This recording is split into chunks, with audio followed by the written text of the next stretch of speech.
now the gold medals for the winners of the CAF Women's Champions League Morocco 2022.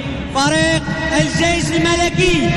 فريق الجيش الملكي في هذه الأثناء يتحول لتسلم ميدالية التتويج بلقب منافسات دوري أبطال أفريقيا للسيدات.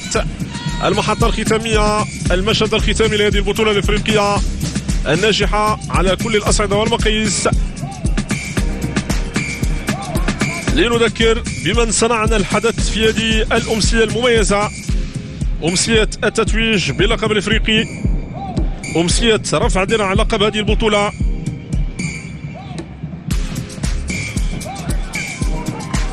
فريق الجيش الملكي مجهود كبير، مجهود بطولي يصل للتتويج بلقب.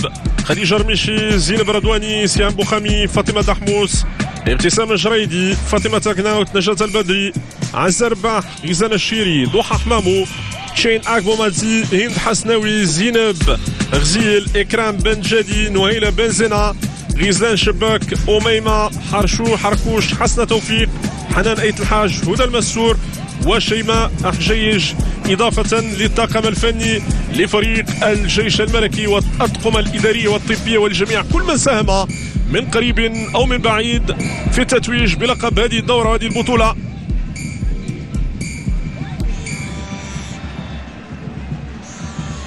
لحظة التي ينتظر الجميع، لحظة رفع لقب منافسات دوري أبطال أفريقيا للسيدات. عزة رباح العميدة القائدة من تولت القيادة طيلة أدوار هذه البطولة تتوجه إلى البوديوم لرفع لقب هذه البطولة في مشهد التاريخ، في مشهد ينضاف لمشاهد التتويج التي ظلت عالقة بفريق الجيش الملكي من جيل الجيل منذ عقود. التتويج لاحق الجيش الملكي وارتبط بالجيش الملكي.